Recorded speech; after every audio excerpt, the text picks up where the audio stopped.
our congregation, we are a congregation that's fiercely committed to community. So our Sunday morning worship events are lively gatherings of usually 250 to 300 people. And it's hard to get people to sit down and be quiet without cranking up a guitar or some drums or something like that to grab their attention. So that's a fun thing. Our pastor usually goes for 20, 25 minutes, and we have volunteer participation in other elements of the service and things like that. I describe our music as eclectic because we have people who have been in the Mennonite church for years and years and love singing the traditional hymns in 4-part harmony without instruments. And we have people who are new to the Anabaptist faith and have no idea what that even is. So we do some modern stuff, and we also grab songs from around the world to remind ourselves that we're part of a global church. I think that the thing that guests often point to that's unique about our community is how there are people who can't wait for the service to be over so they can run over and chat with the friends that they haven't met yet. So. Mm-hmm. And I'll embarrass Jeremy and say he's an extraordinary worship leader. Extraordinary. Yeah. It's kind of you. Yeah, it's true. Okay, Becca. So pre-COVID, our worship, we met for weekly worship on Sunday mornings at 10 o'clock. And our worship really reflects the diverse nature and age demographic of our congregation and age of membership. Our church, maybe 10 years ago, had a very traditional worship style with a choir and everything out of the hymnal. But as the church has grown, our membership also changed. And so our worship styles, I don't like the word blended, but I always find myself using that word blended. And as disciples, a central part of our theology as disciples is that we break bread every single Sunday together at the open communion table. So every service leads up to that table and then ends together at the communion table. And were you asking numbers? Yeah, how many humans? Yeah, so we have about 300, we're a smaller church, but we have about 300 membership with about 115 pre-COVID average worship attendance. Yeah, is that adults and kids? Yes. Yeah, great. Super. All right, Gavin Linderman. Yeah, awesome. So pre-COVID, we had launched this year the Jesus 2020 campaign, knowing it was going to be a crazy year, not knowing it was going to be this crazy of a year. And we were experiencing, just to be frank, rapid growth as a church. We went from about 200 people in January to about 300 people average attendance by March, and preparing for a second service at that time. Our worship experience was contemplative. It had no beginning or end. It was real distinguishable, except that the doors opened or were closed. And there was typically food involved, as well as weekly open communion practice also. That was at the center. We like to call that our altar call, and a space for people to just come experience Jesus. So that would have been January to March. People were in a super good mood. Being a pastor was really easy, and I wish I could go back to it. Mm-hmm. Yeah. I'll embarrass Gavin too to say, if you have a chance to check out some of the extraordinary artistic work that's coming out of that church, they're head and shoulders gifted above really a lot of us. God's called them in a unique way that way. It's great stuff. All right, Johnny Martinez, talk to me, brother. All right. So pre-COVID, we had launched January 26th with about 200 people, and then I grew the church to about 100 a couple of months later, and so that's kind of where we leveled out at 100 people, about 60 average attendance in the adult service, and about 30 kids or so. So that's where we were at. Very modern worship style, contemporary worship. We weren't doing any online service at that point, and weren't really planning on doing it in the future. I always told some of my team, I'm like, I don't think we're just going to do online service. You know, they got to come to in person, and turns out God had a different plan. But we had a pretty good feel, just good. We were building a lot of momentum, seeing a lot of visitors, a lot of new families every single week. So things are going really well. We have on average, our average age range is about 25 to 30-year-olds. So we're kind of on the younger spectrum for our side of town. So yeah, it's a little bit about us pre-COVID. That's fantastic. Great. And John Talley, talk to me. Yeah, pre-COVID, that's the time that we all think about from time to time. At Roosevelt, for us, we had about, with kids included, I want to say it was around 230, 240-ish, around that. That's with kids included. We only one service that we had. Worship music, worship style. It was a little bit of a mixture of a few different things. We have like contemporary, but we also have an amazing worship leader who is really soulful with her singing. Yep. So there's that aspect as well. Again, we're a multi-ethnic and diverse church, so we have that aspect. We're really big on community as well. So that's one of the things, that community and fellowship. So it was common for people to see, for you to come in and see before and after the service, many different people hanging out, fellowshipping, hugging each other, shaking hands, all that type of stuff you're not supposed to do now. So yeah, I mean, it was, and we was also gearing up. There's a lot of momentum and a lot of stuff that was happening, more people coming to our church at the same time, other people being saved as well.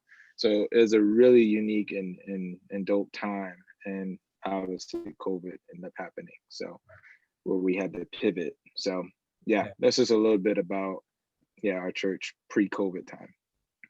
Well, in two, we say downtown, but your location, I was just at date night, honestly, on Roosevelt Road the other night, to be honest with you, my wife and I. And that area is just kind of revitalizing and growing up, and that church building is right there. Like that whole area is moving quick. And that was a great place for you all to be. And you have a ton of kids. Like, what's the percentage of kids that were there pre-COVID? Yeah, that's one thing that's actually unique about downtown churches, is our church has a lot of kids, which is somewhat different than a lot of downtown churches. So I think that's amazing. And one thing about the being downtown on First Street in Roosevelt, where we're geographically located, is a very artsy, creative district and area, so to speak. We have ASU downtown that's right down the street, but it's just it's very creative and stuff like that. So another aspect to us too is we kind of put our foot into the creative aspects, doing types of different videos and stuff, and videos and content and stuff on YouTube with our creative director as well. That was another thing that pre-COVID we were doing, and we've even continued and ramped up even more, considering that, so. Yep. Great. Well, somebody passed along a question, Joe, thanks for that. It's from my brother, Eric Brummett. So Eric asked Gavin a question, and I know the answer I would give to this, but I want to give Gavin a shot first. Eric just asked Gavin, could you say another word or two about what you mean by contemplative when you describe your worship? Yeah, the focus of our worship experience is to help people experience Jesus. And so we practice a lot of various disciplines that create space and margin beyond the traditional ones, like worship or proclaiming the word. And so there's a lot of time for silence. We have time for stations for reflection. We practice Lectio as a church as well. And then we also do a number of just events that we call them resonant, but they're basically all contemplative and very little structure. And so it's more about experience than formalities. So I don't know if that's helpful. So. No, I think it's great. I think it's great. And I would say, Eric, you do yourself a real favor to check out every one of these churches' websites. But if you go to Axiom and just sort of look at their online footprint, Eric, they'll give you a good sense of the vibe as much as you can get through a screen. And I think practically speaking too, just to be more question oriented as a church versus answer oriented helps plant the seeds for the contemplative stewarding the mystery. Yeah, So. Great. All right, here we go. Mid-trib, where we are now. Say a word or two about COVID worship transitions. And I think of transitions as being, could be more than two, but at least in sort of two categories. What are a couple of transitions that you initiated? Like, we didn't have online services before, and then we did. Or we did, video in the park or pre-recorded or whatever. That's stuff that you or your team or your people or your church did. And then if you could also say a word or two about transitions you experienced, but sure didn't initiate. Like, oh my goodness, we grew or we shrank or people got mad or people got happy, right? And you can just touch one if you want, but just anything you would share about COVID worship transitions. And if you have to, it's okay to cry. Okay, so that's for anybody. Kimberly, you're up first. Okay. All right. So I always forget that we are a little bit of a weird church. We are tiny and a new church plant and didn't, like we don't have a sending church or anything like that. We have a Black female, co-pastor. That's a weird thing in Phoenix and a lot of places. But those things have been real encouragements to us and kind of a part of what either draw people to us or people like right away are like, yep, nope, not doing that. And that's cool because there's places for them to go. And so I think, for us, obviously, like having just launched as a church, similar to what Johnny said, we were like, we would never do virtual services. No way. That is so not us. And then as this tiny church with not, a lot in terms of like resourcing or anything, had to pivot and figure that out. And so thankfully, like Roosevelt's been so generous, we were able to use their equipment and pre-record services. So that was kind of the main change that, we had to make, didn't want to make, but had to. And so we pre-recorded and then we would meet afterwards together on Zoom in order to get some type of like community. And then the other thing, so we're Anglican, we practice the Eucharist every week.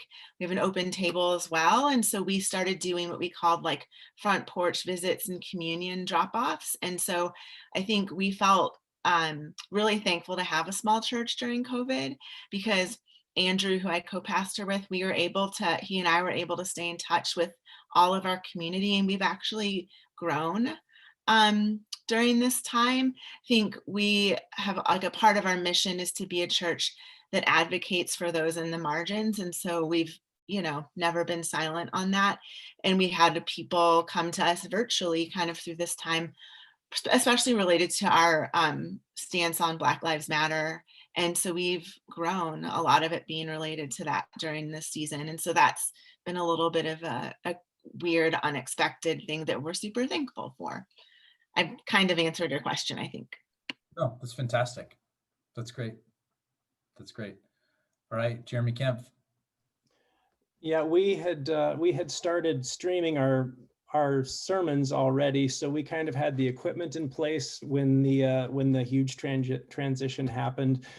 So I won't dwell on that. We did decide right away to go to pre-recorded video services. We'd have everything videoed, and then I became, where before it was all about the live event, I became, movie director and editor and all that kind of thing. So spent a lot of late nights editing everything so that it was ready for us to press play at service time on Sunday morning. That way our community felt like they were all still participating together, even in their own households, etc. Side note on that, one of the transitions we weren't expecting is we assumed that our people who, like I said, are so committed to seeing each other and welcoming each other, actually found the online, stay-at-home worship service to be meaningful in ways that they were surprised by. And we attribute that probably to lack of the distractions, kids and things like that, which is great. which is a part of the liveliness of church, but it was just different. They could concentrate in different ways. And so that was a welcome surprise in the midst of all of this, that worked. So you found it easier to focus on the worship service at home. Some did, yes. Okay. Yes, some did. Yeah. Not everyone. But yeah.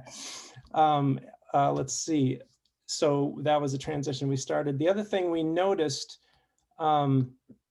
was that our Zoom meetings with small groups and stuff, some people who didn't go to those before started trying those out because they didn't have to go through the small talk and preparing food and stuff like that often goes with those kind of things. And it's easy to just jump on to a Bible study or a meeting from your house. So that's one of those things that we are talking about, how we can continue that once things get back to normal, if and when that ever happens. Let's see. And the last thing I think we realized too is that we had to pay a lot of attention to bringing fun to people through as part of the services themselves. You know, it's important to lament what's going on and cry out to God and be affirmed by the word, but also just have some fun together, even in your own home. So we did like a paper airplane contest where people built an airplane and threw it and videoed that, sent it to us, and we played it for everybody, and people loved it. So those kind of things we found really energized and connected our community because they couldn't see each other like they usually did. So Nice. I think that's all I'll say for now. That's great. I love the paper airplane idea. Totally stealing that. Totally stealing it. Go ahead. All right, Becca. So when mid-March, we decided to move our services online. We hadn't done that before. We'd only uploaded sermon audios on our website. And so we started by doing it on Facebook Live, and knowing that there were a large portion of our congregation already there, and then that people, even if they didn't have an account, they could go there. But I did it in a way to add in pre-recorded content as well, because of our nature of our worship services, where we have a lot of lay leadership in the service as well, reflecting our priesthood of all believers. But honestly, I just found myself not being able to preach pre-recorded. I had to have that element of live in my sermon delivery. And so I found that really interesting. But I made all these other people pre-record their part so I could piece it all together. We've started noticing how people interacting in the service in ways where they were quiet before in the rows. Now they were sharing their prayer concerns live as they were watching worship together. And honestly, I bit off more than at first, more than we could chew, to make it sustainable. So the first few weeks we were gathering people's video clips for the passing of the peace and waving palm branches and spending hours upon hours editing video. And we found it where we just couldn't sustain that level. So we have kind of transitioned several different times throughout the season of the pandemic. And then we started to worship or do most of the recording all live within our sanctuary. And then once the weather started to become more comfortable, 4 weeks ago, we started having our worship service take place outside in our courtyard, and welcomed church members to come for the first time, but still continue to still continue to live stream it. And now I find about a third of the membership comes in person, a third watches live, and then about a third watches some point later in the week. But yeah, we have communion every single Sunday. And so trying to teach the church our theology of communion, because some were really hesitant to not feeling like it was real communion by having it in their home by themselves. So it allowed us to really dive into some teaching as well about our beliefs. Great. Gavin, you're up. Yeah. So our transition was mostly me kicking and screaming. I had no desire to exit the building or move towards a live stream format. We ended up doing live stream reluctantly. But the second we did that, we triggered a couple other things simultaneously. One was we went to live stream, but we initiated core groups, which were groups of 3 or 4 people getting together on a weekly basis because it allowed them to have control of the environment and be responsible. And so we ran that at the same time we ran moving to live stream, and hated it the whole way. Still don't like doing it. If I'm totally honest, live stream is very difficult. It's technically, it has technical issues. It's problematic. And then it might be healthy for the physical body, but it isn't healthy for the soul. And so we found ourselves really wrestling with that. And so we went back to gathering in person as soon as we felt like we could, while continuing the live stream option. We want to shepherd people in both, wherever they're at, whether they are comfortable being in person or not. We felt a responsibility to shepherd people in both spaces. And so we've been gathering now for 2.5 months or so, 2 months or so, for a little while. And it's been really positive. It's been really good. But it's also hard because the changes that happened while we were not gathering and people's behaviors, the recategorizing that took place, I would call devastating. And we'll be picking up those pieces for a long time to come, rebuilding all next year and into the next, probably realistically. We're now beginning to shepherd through how do we actually move people out of this stage and into something hopefully healthier, holistically, not just for the physical body. So I wish I disagreed, and I wish I didn't know what you're talking about. Thanks. Johnny, you're up. All right. So mid-COVID, we started pre-recording our messages and our worship. So all of our Sunday service is pre-recorded. One thing we did was we actually, because some of the people on our worship team had family members who were very vulnerable, and then we had someone who was pregnant, what we actually decided to do was pre-record a bunch of songs at one time. And then through COVID, we actually just cycled those songs. That way we wouldn't have to meet, every week or every other week. We actually just met maybe twice during the time we weren't meeting, but we recorded a bunch of songs. And again, we just cycled those songs through. So that was pretty helpful. We launched small groups during that time through Zoom. And that's one thing that really has helped us just create fellowship and culture and community, even if it is through Zoom. Because prior to COVID, we were a brand new church. People were just kind of getting to know each other. So it was a little awkward at times after service.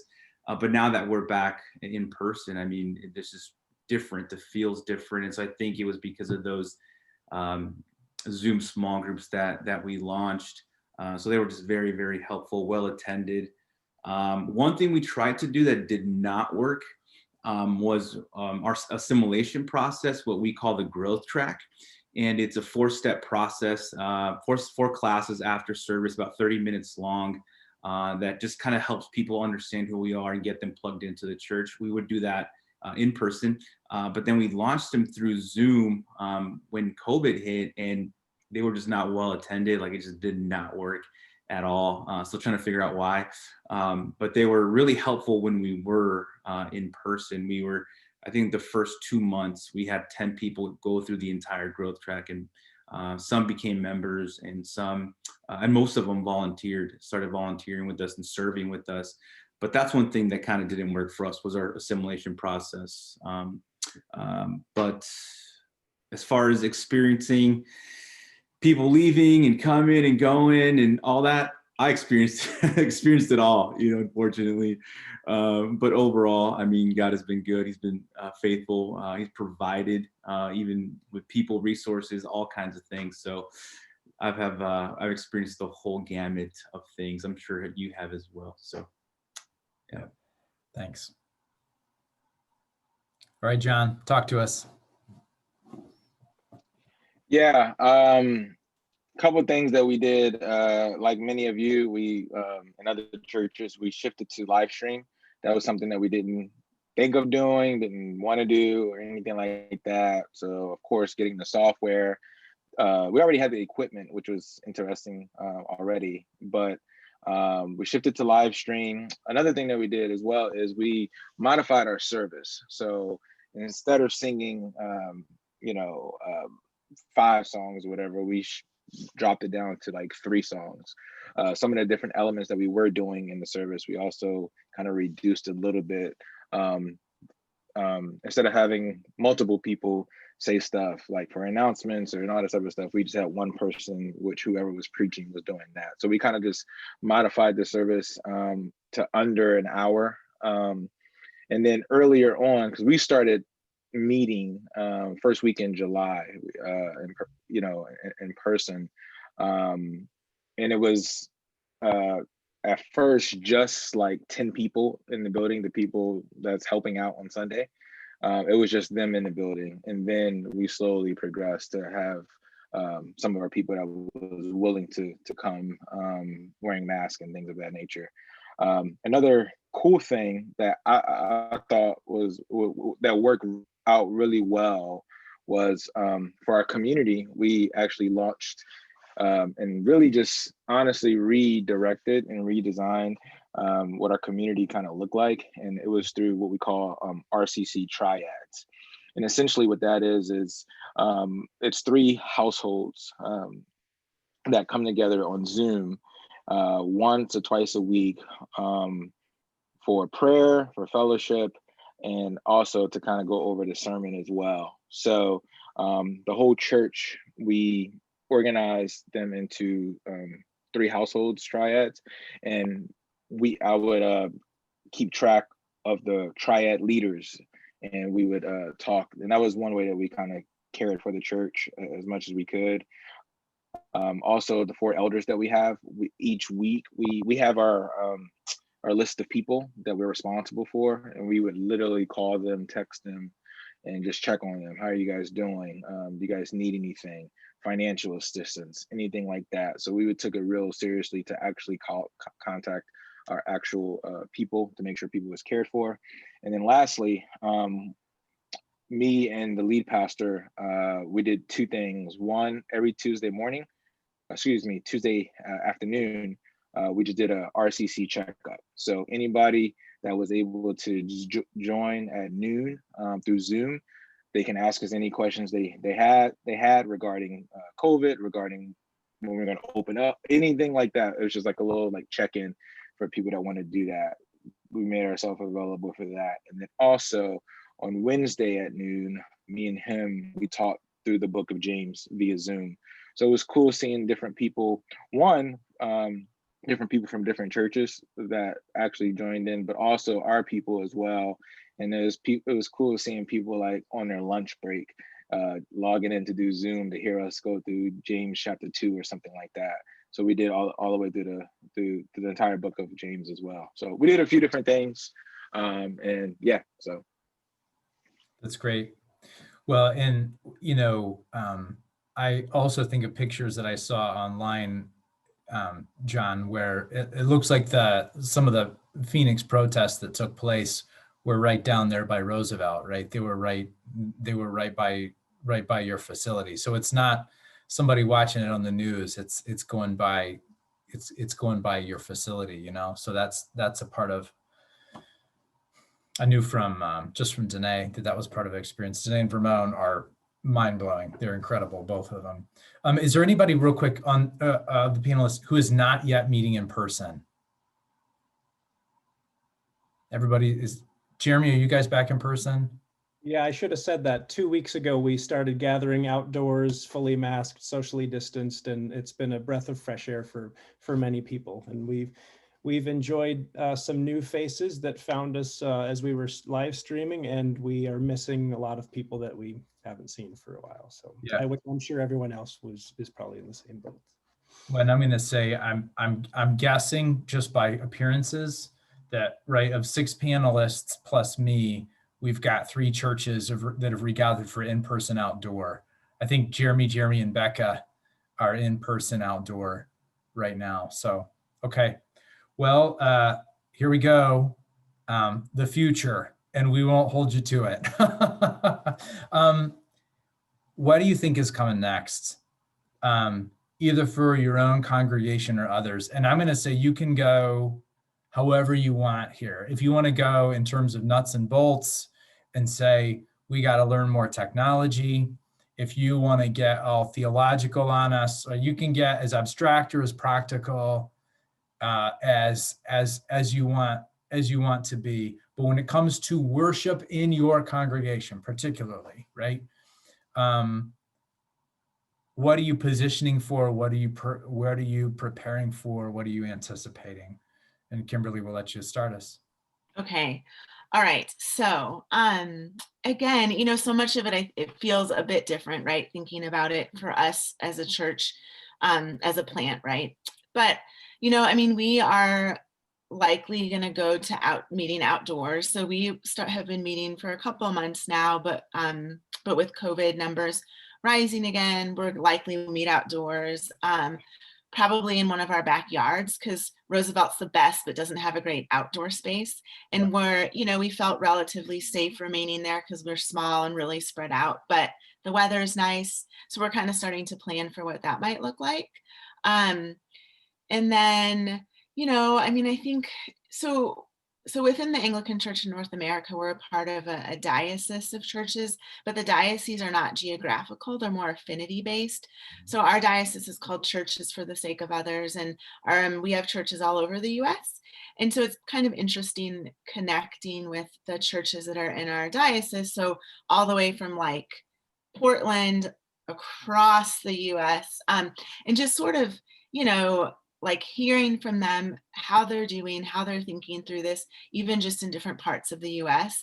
And I feel like we all, are in that space right now where we don't know, which we never know, right?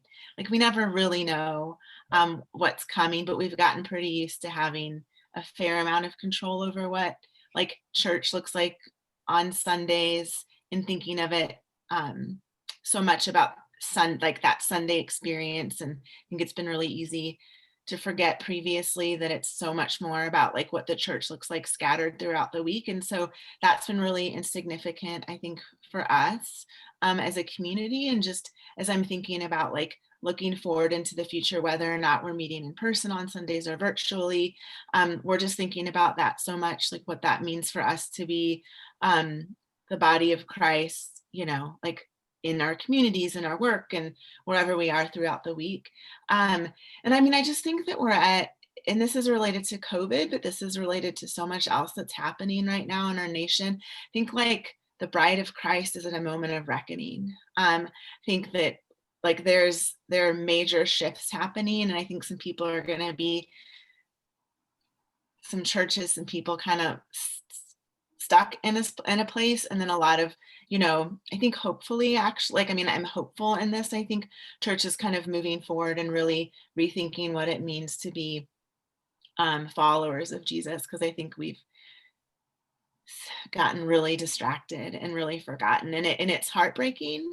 But I also have this sense of, just hopefulness for the way that the Spirit is working and the new things that are coming, even through suffering. But that's a whole other thing. We need to develop, I think, a much deeper understanding or better theology of what it means to really suffer.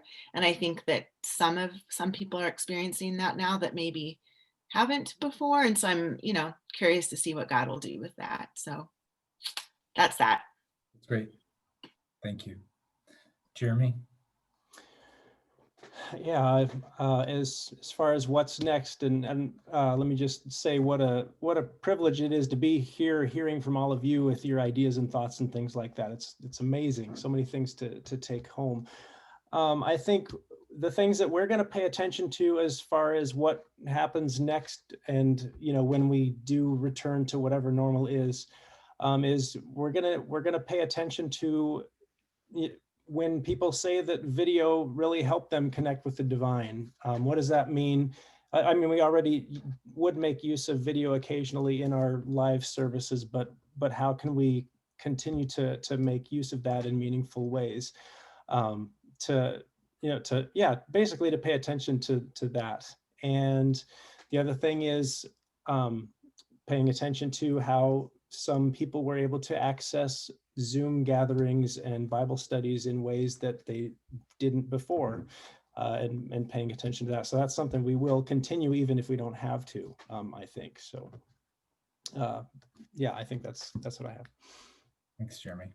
Mhm. That's great. Becca? So my leadership allows me to answer this pretty in a nice wrapped up bow, because we recently discerned as our ministry table how we're organized our priorities for the future, and we determined 3 E's: equipping, evangelism, and equity. And so one thing we've been learning is the importance of equipping our leaders, and we've been striving to make our worship services more representational of our congregation, with young kids leading worship to retired to everyone in between. So we want to continue that. And before pre-COVID, we were kind of more like, okay, our kids, you go off to your children's church. And so we want to work on equipping leaders. The other one is evangelism. By streaming, we've really had to, it's really encouraged us to think about the people who are not here yet.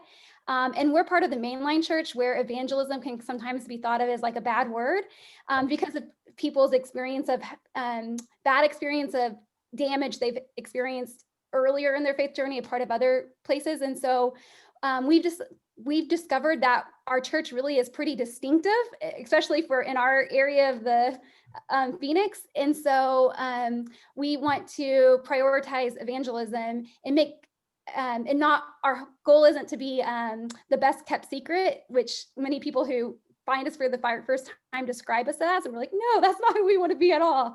And then equity. So just like pandemic has really shaped our life together this past 7 months, the racial reckoning, I think even more so, has really hit our congregation. And as part of Disciples, we have our denomination has this commitment they adopted 20 years ago to become an anti-racist church, but we're congregationalists. And so each church can like live into that in different ways. And we've taken a hard look at ourselves and said, we haven't made this as much a priority as it should be. And so we've been working on anti-racism training for all our leaders.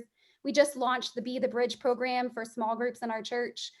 So going forward, I think that's one of the priorities we're really hoping to do the work and to continue to grow in, knowing that that work is never over. That's great. Even like, aside from the 3 E's being good, even the fact that you had a discernment thing with your leaders and you've got a direction for the future, I'm like, yes, great, super. Gavin, you're up. Yeah, the short answer is I don't have a clue what we're doing next, if I'm totally honest. That being said, I just scribbled down a few ideas real fast since you asked the question. No, we have some thoughts. First is that we want to be together, and we're going to emphasize that language. We also want to be more textile, touch and feel, and so we're going to find ways to do that creatively this coming year. We really think we have to sort of unprogram the beast, if you will, and so stop feeding the monster. And that's going to be real intentional and slow, thoughtful for us. It's going to require new language and slow moving, but it's already beginning for us, if that makes sense. The second thing I think that's shifting for us and will be shifting for us as we move forward is we sense a need for just a better, like the Christian lexicon is insufficient for connecting with people where they really are. And so we're trying to find new words, even words we use for God, words we use for each other.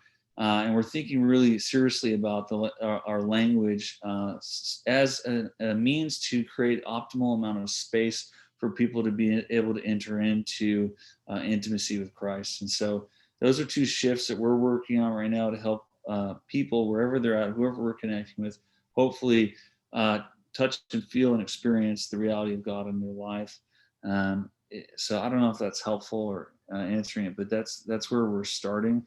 Practically speaking, we'll continue to gather. We'll shut down our live stream. We might start recording and making recordings available online, but there'll come a stopping point of live stream as a means to communicate something intentional. But before we do that, we'll meet individually with all the people that are joining us on live stream to help shepherd them into a new space, or to honor them where they're at, and create a recording for them of some kind. But yeah, so I don't know if that's helpful. That's kind of what we're thinking through. That's great. That's great. So Johnny's got 5 and John's got 5. All right. So for us, I think it's moving forward. We're going to continue to do our online live stream. We'll continue to do that. But one thing I was kind of thinking about was that there's some people that tune in every single week, whether it's YouTube or Facebook or whatever it is, and they're pretty engaged. And so although they're not in attendance in our church physically, they're still pretty engaged online. And so the hope is for us to really continue that engagement with them online, with the hopes of having them come to church in person. Because I really believe that although online was helpful during this season, I just don't see it as the solution long term. Like we're Christianity is incarnational ministry and incarnational with people, and I just don't think that online is fully the way to go, or it's going to be the that silver bullet, that magic bullet. I think people are eventually going to need to see somebody in person and be around community in the long term. But in the short term, I think we're just going to really focus on the people that we could really engage online. And then the other thing is, we've probably lost about 50% of the people that were coming. But, I think for us is just continue to shepherd the sheep and continue to shepherd the flock, and really encourage them, and really biblically explain to them, what does it really mean to follow Christ? Like, what does that really look like? So that's really it, shepherd the sheep and engage people online. That would be the 2 biggest things for us moving forward. Love it. Love it. John, brother, you get the last word here. Yeah. Well, a couple of different things. One, we ended up doing a church survey, and a lot of our church filled it out, and we had some particular questions and whatnot. And on the left side, we had a small minority of people who had their thoughts and opinions of what we should do. On the right side, same thing, but majority of the people that filled it out, they actually was comfortable and okay with what we are currently doing. Yeah. And what that means is we'll continue our live stream indefinitely, because we do have some people that are not going to be coming back for various reasons. Some people don't want to come back until there's a vaccine developed, the whole 9. So anyways, live stream is going to continue. We're going to continue to keep preaching the gospel. We're going to continue to keep loving on people, shepherding people, continue to keep evangelizing. All those things stays the same, as I'm sure for all of you as well. And our content, we have a YouTube channel on Roosevelt Community Church on YouTube. So we have a whole bunch of different videos that we've been putting out, and we'll continue to keep doing that as well. And we're, as I said before, we're back meeting in person as well. So we'll continue to do that. And yeah, we'll just continue doing that until Christ comes back.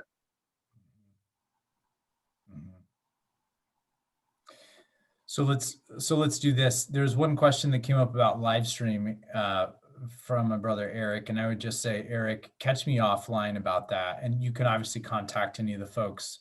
Their email is on the chat. In the couple of minutes that we have left, let's do this. If any of you who are on this panel had a quick burning question for somebody else on the panel or for everybody, we've got about 5 minutes. They're gonna cut me off at 9, but let's make use of every minute, people. So anybody got any burning questions for anybody else, just unmute and go for it.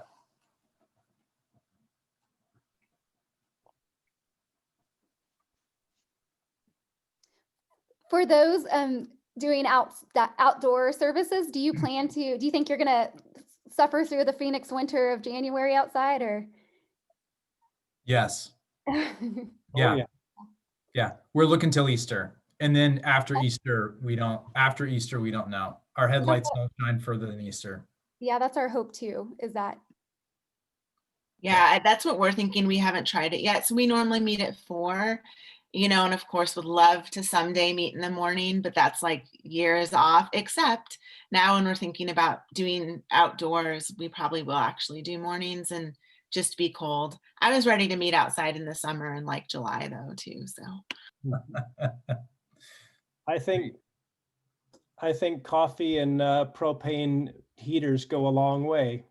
So we're gonna stick with it as long as we can. Nice. Did you guys buy the gear? Did you buy those outdoor heaters? We surprisingly had a couple of them already, just because our patio where we gather for coffee time is outdoors anyway.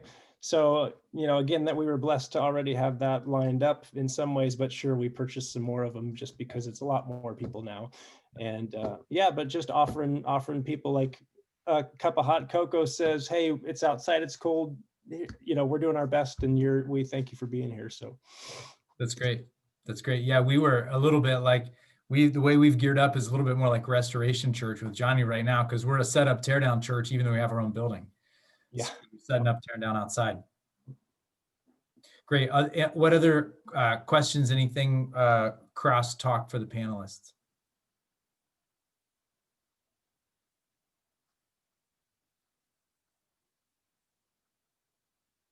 Anything you'd appreciate about each other? That's easy, Jeremy. We all appreciate you. Your friendship and your desire to shepherd other pastors and leaders and keep the conversation amongst us going. And you're a great leader. And you put Jesus on display well. Thank you. Yeah, it's been a bumpy 7 months. We're okay, but I'll take the encouragement, man.